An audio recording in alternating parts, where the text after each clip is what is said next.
The counterattack operations launched by Ukraine 3 weeks ago continue with fierce clashes. The main efforts are focused on the eastern and southern axes. Russian troops remain largely on the defensive as the Ukrainian armed forces attempt to advance in these areas. Ukrainian soldiers believed in their gains last week and waved flags in the settlements of Novoaidar, Livani, Storijev, Makarovka, Blagodany, Lapovo, Niskichny, and Pyatakotki. The 128th Brigade and the 2nd Separate Rifle Battalion liberated the village of Pyatakotki the other day. Kiev troops are advancing with small but critical gains, which is causing Russian troops to be cornered on the front lines. Additionally, the Orujev region has been very active lately, and the most violent clashes of the front line are taking place there. Pilot instructor Roman Svetian-Kalinin of the Armed Forces of Ukraine also recently announced that the Orujev region is the most violent direction. According to Svetian, this region provides the shortest road for the supply of equipment and military machinery, making it the main springboard for confronting Russian troops. The Russians have transferred their main units here, which were released after the explosion of the Kakhovka hydroelectric power station. Another strategic location is the Velika Novosilka district near Boulder. Military experts state that their task is to cut this ledge and then begin to move forward from Heliopolis to Berdyansk and from Volodar towards Mariupol. In Marinka, the Russians are attempting to attack due to the short logistics arm, but Ukrainian forces are counterattacking in Avdiivka. On the contrary, Ukrainian troops are attacking, and positive moments are being experienced. Sweden added that they are still fulfilling the task of improving their defensive positions and preparing the bridgeheads for the attack on Donetsk. General Siedletsky has also been successful in fulfilling his missions, pleasing Kiev by launching an attack on Chervona Hora in the northeast and Taras Horlivka and Kernyavka from Bakhmut in the south. This direction was chosen correctly in terms of the heights along the channel, resulting in good dynamics being observed here. The Ukrainian armed forces are also initiating counterattacks in the Kremen region. Ukraine troops counterattack, especially from the southwest, and begin to squeeze the Russians and drive them back to the Kremenna forests where they have been unable to make any progress. Furthermore, while clashes continue to occur around Pyatakotki, Ukrainian fighters have visually confirmed that they have complete control over the village. Kiev's 28th Mountain Assault Brigade has captured a large amount of Russian ammunition. Interestingly, Russian sources claimed yesterday that they were tactically withdrawing and returning to safer positions around the settlement. Russian sources, however, admitted that the Ukrainian forces attacked them from both sides, cutting off their retreat, encircling them, and destroying them, including the Storm Ossetian Battalion and their commander. This means that more than 300 Russian soldiers and their equipment were destroyed. Ukrainian forces regrouped and launched new attacks on the flanks and Jerebianka. Russian sources reported that the 128th Assault Brigade was advancing from the west of the village. Looking at the topographic map, we can see that these are the tactical heights from which the Russian troops supposedly retreated. The conflict was extremely fierce because both sides decided to launch a counterattack at the same time. Fortunately, Ukrainian troops had dug trenches and fortified the western part of the village before the attack. Thus, the Ukrainian troops returned to their new offensive positions and repelled the attack. Some Russian sources claim that Pyatakotki was recaptured by the Russians, but even the most prominent Russian sources deny this. After this conflict, the intensity of the conflicts in this region decreased. Russian sources reported that Ukrainian forces advanced through the forest and attacked the first line of trenches and fortifications. Several Russian sources said that they tactically withdrew into the hills around Zabyanka, but they also mentioned that the Ukrainians could not take the abandoned positions due to heavy artillery fire. Ukrainian sources reported that Ukrainian forces breached to Russian strongholds in a tree line on a small hill and continued to penetrate deep into the Russian defenses. Ukrainian resources also reported that the Russians were afraid of running out of reserves and a complete collapse of the front line. Therefore, they decided to increase their artillery support by deploying more weapons in this area. Ukrainian intelligence discovered that the Russians were transporting the thermobaric artillery system, T-zone tanks, and multiple launch rocket systems somewhere in the vicinity of Dolinka. However, such redeployment processes have recently turned out to be deadly for the Russians. Melitopol Mayor Ivan Fedorov reported that about 2 days ago, When Ukrainian forces launched their first attack on Pyatakotki, Russian forces were trying to strengthen their troops by redeploying heavy equipment from the Kakhovka area. However, the column never reached the front because the Ukrainian partisans likely destroyed it by detonating explosives on the road. Ivan Fedorov also added that the Ukrainian partisans blew up a vital rail link just south of Melitopol, further complicating Russian logistics and making it difficult to close the gaps in the defensive lines. On the other hand, a shared video shows how the Ukrainian commando unit entered the Russian trenches and captured them in their lair. Now, let's dive into the stunning details of the legendary operation carried out by the Ukrainian Special Operations Forces. Before continuing our video, I would like to remind you again that if you are against the invasion of Ukraine and wanted to support our work, you can like our video, comment, and hit the super thanks button below. The video shows a team from Ukraine's 73rd Naval Special Operations Center destroying Russian troops in a trench somewhere in the south. The video depicts a battle strikingly reminiscent of the brutal close-range fighting that took place in the trenches of Europe during the First World War. It looks more like a scene from 1917 than a modern battlefield. In this 1-minute and 57-second video segment, Ukrainian special operators, roughly equivalent to US Navy SEALs, break into cover. Top Ukrainian fighters are killing Russian troops one by one as they maneuver through a maze of tight blind corners. The video, captured by one of the operators wearing a helmet-mounted camera, begins as the 73rd NSO SEAL team approaches the deeply dug trench complex and opens fire. At around 68 seconds into the video, as they turn left at the entrance, 2 more Russian soldiers approach the Ukrainian soldiers from another part of the trench and are quickly shot down during the conflict. One of the Ukrainian soldiers states that friendly infantry reinforcements arrived to assist the attack. The Ukrainian fighter urges the Russian defenders to surrender and save their lives. After resisting, an armed Russian soldier advances towards the Ukrainians from one corner of the trench and is shot at a distance of 3 meters. Ukraine's Special Operations Forces claim that the team entered the trench from behind, surprised the occupants, and killed 10 Russians. The video was first broadcasted on the Telegram channel. In the past, Kremlin military planners have placed poorly trained infantry reservists or ex-convict units in high-risk defensive positions from the post-central or eastern regions of Russia. As a result, the Ukrainian counteroffensive continues to gain momentum against the Russian army. The Russian army is shaken by casualties and losing the territories it currently holds. It seems unlikely that such an army would be successful in a counterattack. 9 years after Russia's annexation of Crimea from Ukraine, Kiev is making a name for itself with a bold naval offensive that heralds a new era in naval warfare. In an unexpected move, Ukrainian artillery launched attacks targeting Russian attack boats stationed on the Dnipro River in recent weeks. Nearly a dozen Russian warboats have sunk into the deep waters of the river with successful artillery fire. With the Ukrainian artillery and rocket units virtually besieging Dnipro, the Russians began to look for exit routes in the river with their attack boats. But the striking operations of the Ukrainian armed forces continue at full speed. As a result of the offensive operations launched by the Ukrainian forces, the Russian assault boat was destroyed at the mouth of the Dnipro River. The destruction of 2 Russian attack boats in this offensive operation limited the reconnaissance and sabotage actions of the Russians in Dnipro.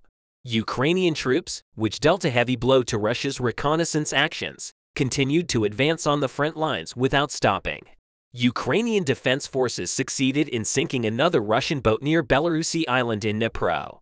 Russian warboats and assault boats were unable to escape from the Ukrainian artillery. Ukraine has already eliminated 3 Russian warships with successful artillery fire. Of course, the losses of the Russian troops were not limited to these. As we mentioned at the beginning of the video, we talked about the presence of Ukrainian artillery units in the Dnipro River. The Ukrainian River Fleet and the artillery of the Southern Command had sworn to put an end to the Russian boat. Ukrainian forces destroyed 5 more Russian attack boats carrying Russian sabotage and reconnaissance groups last week. The Russian troops were forced to take a defensive position in Dnipro as they were shaken by the losses of their warboats. The Ukrainian artillery ravaged the Dnipro, inflicting heavy losses on the Russian army within 2 weeks. The Russians lost 8 battle assault boats in just 2 weeks. As is known for centuries, Moscow saw the Black Sea as its gateway to the Eastern Mediterranean and beyond. a strategic inland waterway that attracted fierce rivalries between coastal kingdoms and empires. President Vladimir Putin had calculated that the invasion of Ukraine would make it easier for the powerful Russian Navy to reach the Black Sea. But Putin probably hadn't envisioned the possibility that the loss of warships would humiliate Moscow on the world stage, frustrating its maritime ambitions. In addition, the Ukrainian offensive attacks, which prevented the Russian army from achieving success at sea, are in fact important steps in the implementation of the Ukrainian armed forces' main goal, which is the capture of the Crimean Peninsula.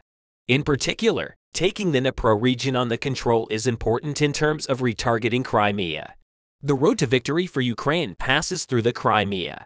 Therefore, the liberation of Crimea this year could change everything in this war. Ukraine has been making efforts for a long time to realize the Crimea goal. Things started to move faster as Kiev launched counterattacks, especially in the south. As part of this shift in momentum, Ukraine adopted a bold strategy to harass Russian naval assets. From July 2022, Ukraine began to carry out attacks on the headquarters of the Russian Navy in Sevastopol on the Crimean Peninsula. These attacks were carried out using air and waterborne drones. Regular attacks by Ukrainian forces underline the insecurity of the Russian Navy. It is difficult to predict how much the activities in the seas will be affected by the loss of Russia's warboats. We will wait and see this together. In the war between Russia and Ukraine, the Black Sea is the scene of very important strategic clashes. The Black Sea, which had been under the domination of the Russian Navy for a long time, was the scene of Ukraine's challenge. It has also been a rare point of agreement between the two countries. The Russian invasion of Ukraine took place mostly in a series of difficult ground battles. But for the governments in Kiev and Moscow, the Black Sea was also a vital stage in the war. In recent months, Russian warships have launched a series of cruise missiles at Ukrainian targets, sometimes hundreds of miles away, hitting towns and cities and damaging the country's energy infrastructure. Ukrainian authorities regularly warn residents of possible attacks when they detect missile ships in the Black Sea. The Ukrainian military has made it a strategic priority to penetrate Moscow's air of naval superiority with a series of daring attacks. But the importance of the Black Sea, which U.S. officials say an American drone crashed the other day after being taunted by a Russian warplane, extends beyond military conflict to the geopolitical and economic interests of Ukraine and Russia. The Black Sea borders both countries as well as Georgia, Romania, Bulgaria, and Turkey, and is a very important link between its ports and the Mediterranean. The trade route was so critical for both countries that it became a rare point of agreement during the war. An agreement brokered by Turkey in the United Nations last July allowed Russia to send its own shipments of food and fertilizer while creating a corridor for ships carrying grain and other food crops to leave Ukrainian ports and pass through the Russian blockade. The Moscow Navy dominated the Black Sea for years, and Russia legally annexed the Crimean Peninsula partly because the city of Sevastopol had been the main port of the Black Sea Fleet for centuries. And since last February, Russia has deployed its navy off the coast of Ukraine, effectively blocking Ukraine's ships in the port, even as Russia controlled the waters of the Black Sea. It was the scene of Ukraine's challenge last February. Ukrainian fighters stationed on Snake Island, a landmass off the coast of Odessa, refused to surrender to a Russian naval ship seeking control. That event symbolized Ukraine's resistance. Russian forces later captured the island but were forced to retreat following Ukrainian missile attacks in June. Some of Ukraine's most notable attacks have also come to the Black Sea. Ukraine's missile attack sank Moscow, the flagship of Russia's Black Sea Fleet, in April. And in October, the Kerch Strait bridge connecting Crimea to Russia was severely damaged by an explosion. The bridge boom made it difficult for Moscow to supply its forces in Crimea, and also embarrassed Russian President Vladimir Putin, who personally took part in the bridge's construction. In short, the Black Sea plays a very important role in the Ukrainian war with its sheer strategic importance. How do you think the developments in this water body will affect the war in the coming days? We would be happy if you let us know your thoughts in the comments. As a result, Russia's approach to the Black Sea is based on a centuries-old history of conflict with the great powers of Europe and Russia's long geopolitical rivalry with Turkey. Its objectives include fending off any threat from NATO to Russia's heartland or its strategic stronghold in Crimea. More generally, Moscow sees the Black Sea region as vital to its geo-economic strategy, such as reflecting Russian power and influence in the Mediterranean, maintaining economic and trade links with key European markets, and making southern Europe more dependent on Russian oil and gas. Moscow is dependent on the Black Sea for both military operations outside its immediate vicinity and access to the Mediterranean and beyond for the export of Russia's main commodity. For Moscow, the security of the Russian homeland and its ability to project power are above all other considerations. However, Russia also has important economic assets in the Black Sea region that it wants to protect. The Black Sea is an important trade and transportation artery for Russia. If the Ukraine war continues, Russia's presence in the Black Sea will take serious damage. The destruction of Russian Navy boats by Ukraine will put Putin's power in the Black Sea and other important water bodies into question. Even if an important attack to be experienced in the coming days in the Black Sea, the heart of the war affects Ukraine. In recent days, Ukrainians are putting forward their special forces to obtain these factors. The primary purpose of the Ukrainian Special Forces is to destroy the battle tanks of the Russian army that have the power to effect clashes. For this purpose, the special units in the Ukrainian army made a serious effort. And we think that the efforts of these special forces in the last days seem to be bearing their first fruits. Recently, the Ukrainian military reported that a Russian T-72B3 tank was destroyed after a successful attack. The General Staff of the Armed Forces of Ukraine announced that the elite Zhytomyr paratroopers of Ukraine destroyed the Russian T-72B3 tank and the manpower of the Russian army. The fact that this striking offensive operation was carried out by Ukraine's elite paratroopers is also drew a lot of attention. On the other hand, the General Staff of the Armed Forces of Ukraine publishes the figures on the losses of soldiers and equipment of Russia from its daily reports on the Ukraine war. According to figures from Ukrainian official military sources, Russia has lost 4 tanks in the last 24 hours. Thus, Russia's total tank loss during the Ukraine war reached 3,800. The Ukrainian military also publishes photos of Russian tanks allegedly destroyed during the war. Information from the area states that the tank was shot down by the elite Zhytomyr unit using javelin, and after it burst into flames, a dozen Russian soldiers were also shot within 100 meters, along with the personnel inside. So what kind of tank is the T-72B3? The T-72B3 is the most modern version of the Soviet-era T-72 battle tank and the most widely used by the Russian military. It first entered service in Russia in 2010 and participated in conflicts during Russian President Vladimir Putin's invasion of Crimea in 2014. The tank is more mobile than the T-72, with its improved engine and greater weight. The Ukrainian army did not provide further information on the shooting down of the T-72B3. Thereupon, Western analysts evaluated that Russia had a shortage of tanks and tank crews during the war. The UK Ministry of Defence has reported in recent months that Russia's decision to cancel the traditional War Olympics may be linked to a tank shortage resulting from the war with Ukraine. So what exactly are the War Olympics? The Russian Ministry of Defense has been holding the International Army Games annually since 2015. These games often involve multiple countries participating in a series of competitions. Russian officials reported last month, based on anonymous sources, that the games will now be held every 2 years. Therefore, the next event will most likely be in 2024 due to the losses in Ukraine.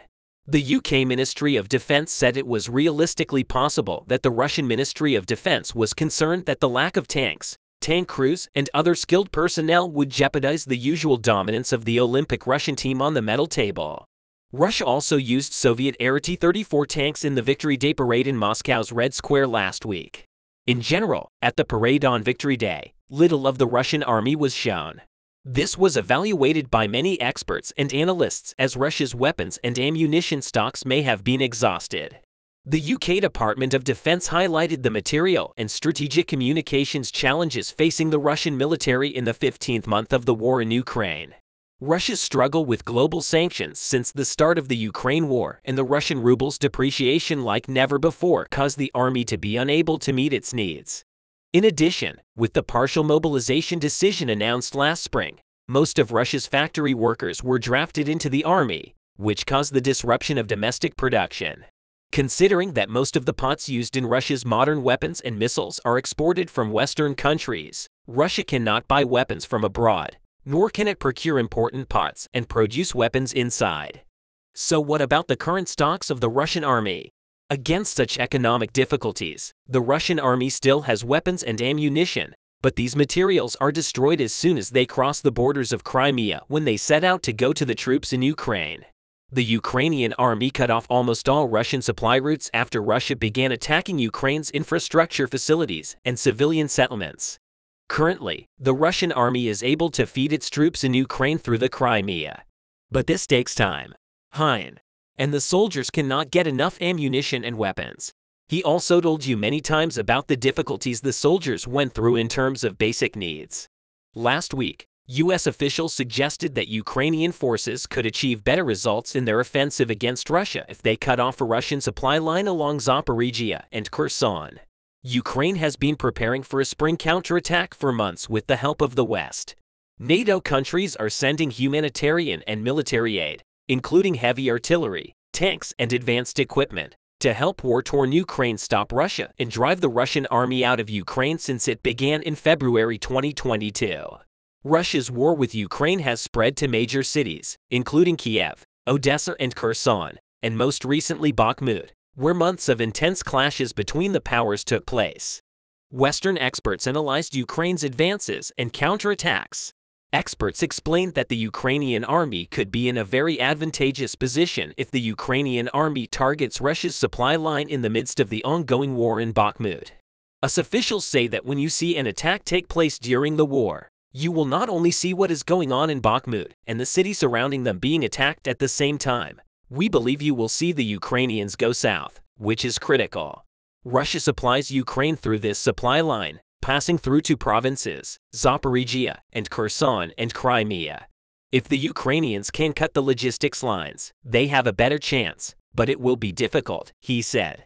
It is not known exactly when the spring counteroffensive will begin as Ukraine continues to launch counterattacks to retake Russian-occupied areas. Ukrainian President Vladimir Zelensky said this month that his country would have to wait to launch the counterattack, suggesting that carrying out the operation now would inflict heavy casualties. US officials had previously said that waiting was a good strategy to help the Ukrainian military take time to plan a counterattack, and that the attack began when the commander felt the time was right. Ukrainian Defense Minister Alexei Reznikov said late last month that the Ukrainian army's counterattack preparations were in the final stages, and that Ukrainian soldiers were being trained to use weapons and military equipment supplied by the West. Preparations are coming to an end as our military personnel should be trained on how to use them, as well as weapons and military equipment. Rest assured, we have received state-of-the-art systems, but we will not talk about these weapons now. It is thought that Mr. Reznikov's silent attitude towards the great attack that will begin, and that he does not even show an idea about the attack, is related to the recently leaked Pentagon documents. The documents, which were stolen by a young soldier last month and published on social media, contained critical information such as the plans for the offensive of the Ukrainian army, which weapons will be provided to the Ukrainian army, and where the offensive will begin. The Pentagon leak occupied the agenda, and the Ukrainian chief of staff again entered a preparation process for the offensive. But if we look at the activity of the Ukrainian army in recent weeks, it seems that this preparation process is over, especially in Bakhmut. The Ukrainian army starting from the wings of the city and then advancing towards the inner parts of the city is a harbinger of the expected counterattack. That's why Ukrainian officials have been avoiding talking about the offensive in the last few weeks. But if it is predicted and a big attack comes after all these small attacks, it will be very difficult for the Russian army. So what you think about this subject? Please express your thoughts in the comments. Please do not forget to subscribe to our channel and turn on notifications in order to be informed about new videos. Thank you for watching us.